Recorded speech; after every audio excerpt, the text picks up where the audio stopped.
I think emotional intelligence will be the one of several abilities that we need. Another, of course, is cognitive ability, IQ, and maybe AI will take over all and more of that. However, emotional intelligence is a human ability and will always remain so. IQ predicts how well you will do in your school years and how much salary you can make over the course of a career because it says what job you can get into, like being a business executive or a doctor or a lawyer. But once you are in those professions, everybody else is about as smart as you are. That's where emotional intelligence kicks in. People who emerge as outstanding performers or the best leaders have high emotional intelligence, and their IQ is not that relevant at that point. The author Daniel Goleman have written many books mostly on emotional intelligence. That's really my favorite topic as well.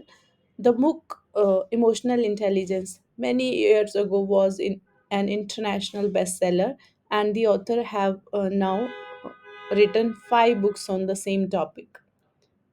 So the my most recent and favorite is Optimal, how to sustain personal and organizational excellence every day. Emotional intelligence is a set of personal skills that we learn in life. It's a combination of self awareness, managing your emotions well, empathy, tuning into other people, and putting that all together to have a harmonious, effective relationship. Emotional intelligence has been talked over for centuries. Philosophers were talking about know thyself, that self awareness. But when the author wrote the Emotional Intelligence book in 1995, it was the first time that for a popular audience, emotional intelligence had become well known. The author was a science journalist at the New York Times back then, and he was covering a decade old research of brain and emotion. And in doing so, he came across a very obscure article called Emotional Intelligence. It was by Peter Salvey, who was just stepping down as the president of Yale University, and his then graduate student John Mayer. And the author thought it's a very great phrase and it seems like an oxymoron. So you don't put emotions together with intelligence, but actually it's being intelligent about emotions. When the author wrote Emotional Intelligence, he was actually thinking of bringing it to the schools. It seemed to him that kids should learn from the get go how to manage themselves, how to tune into themselves, how to tune into other people, how to get along, how to behave well, and so on. He was the big advocate of what's now called social emotional learning. And from early on, his view of emotional intelligence hasn't been really changed, but he integrated it with findings from research on outstanding performers, and he saw the different abilities of high performance, like being able to manage your emotions, fit well in the model.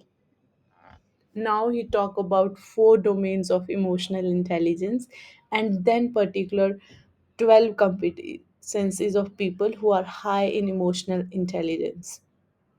Self-awareness is the first one. It means you know what you are feeling, you know how it shapes your perceptions and your thoughts and your impulse to act.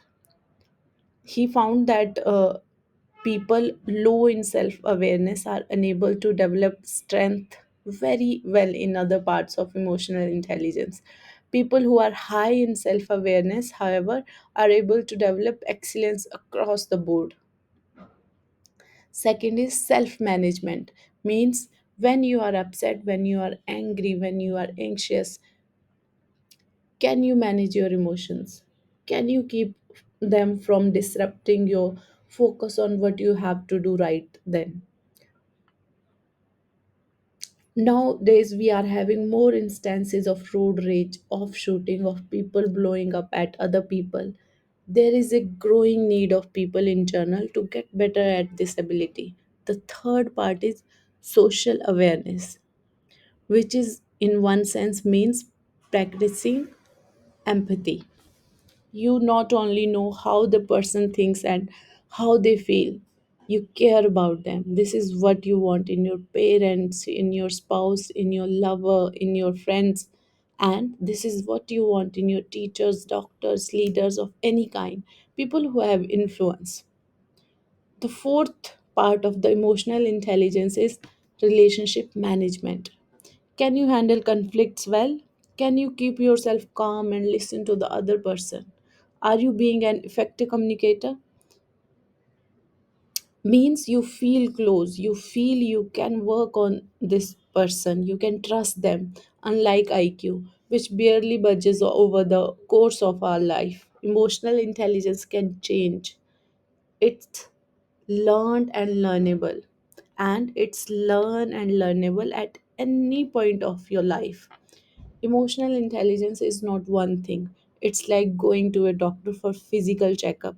You get your lipids and your good cholesterol, your bad cholesterol, and you get 15 data points. And emotional intelligence is a set of abilities, and each of us has strengths and limitation across that spectrum. So, if you want to improve your emotional intelligence, see where you need improve first. One of the common goals of emotional intelligence is poor listening. You know, we think about what we want to say, we don't really listen to the other person. We cut them off, we interrupt.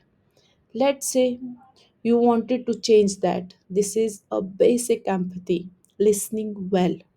So, if you want to learn to be a better at empathy, you might say, my habit, and I have done it thousands of times, is cutting people off and interrupting.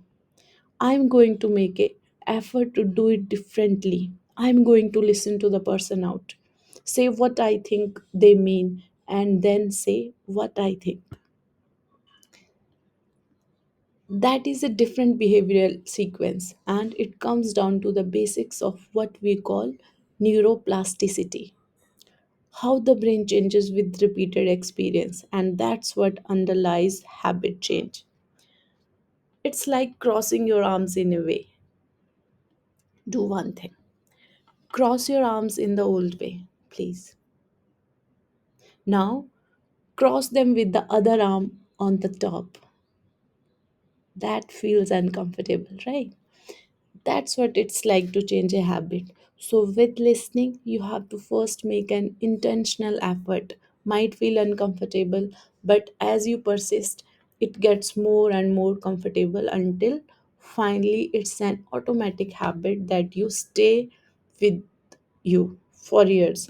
You know, I have gone around the lot of many people who have worked so hard to changing their habits, and once they do it, it becomes the part of their life.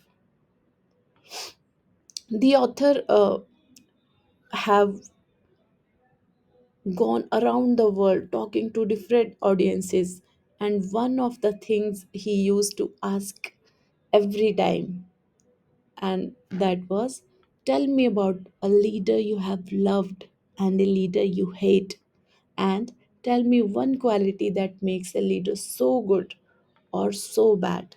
Basically, the leader you hate is low in emotional intelligence. They don't manage their emotions very well. They blow up at people, don't empathize, they don't tune in, they don't understand how clueless they are. The leader you love is high in it. Having a boss with high emotional intelligence means you feel not only inspired, not only motivated, you feel supported, guided. You feel you have clarity about what's expected from you. You give your best in your best state, in the optimal state, not in a desperate, stressed out state.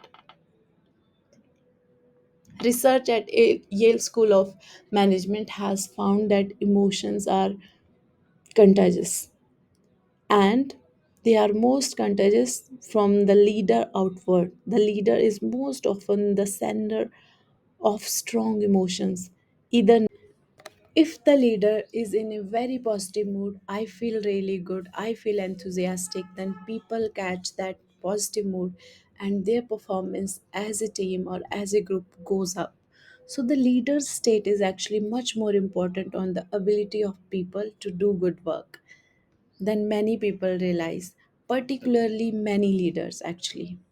But if you have a leader that you hate, for example, and sadly too many people do, then you really don't give your best.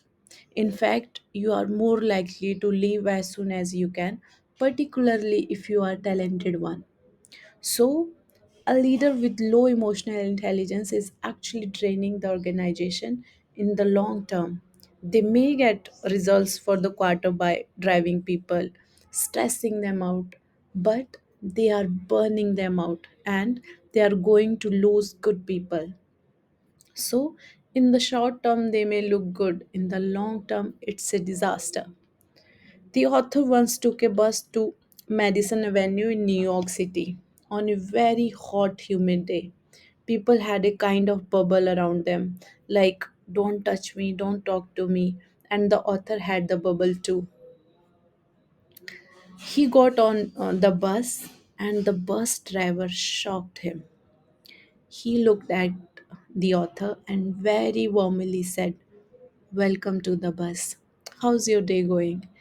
And then he realized, author, sitting on the bus, that the bus driver was carrying on a conversation with everyone on the bus. You are looking for suits, are you? Well, there is a great sale up here on the right at this department store. Did you see the exhibition in the museum on the left? On and on and on. Then people would get off that bus and they will be transformed from kind of grumpy to pretty upbeat. It was kind of magical. And years later, authors saw an article in the New York Times about that bus driver. His name, it turned out, was Govan Brown. He had fans. People would wait for his bus. He got 3,000 letters saying what a great bus driver he was. Not one complaint. And it turned out, was the pastor of a church. And he saw the people on his bus as a part of his flock.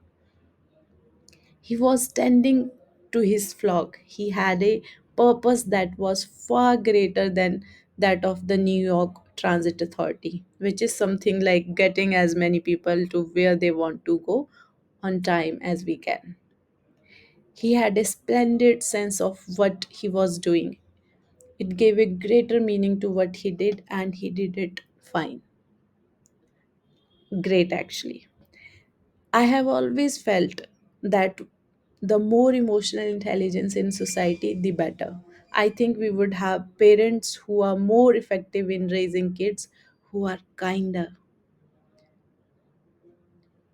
We would have more compassion for each other in our interaction with friends and loved ones as well as with strangers.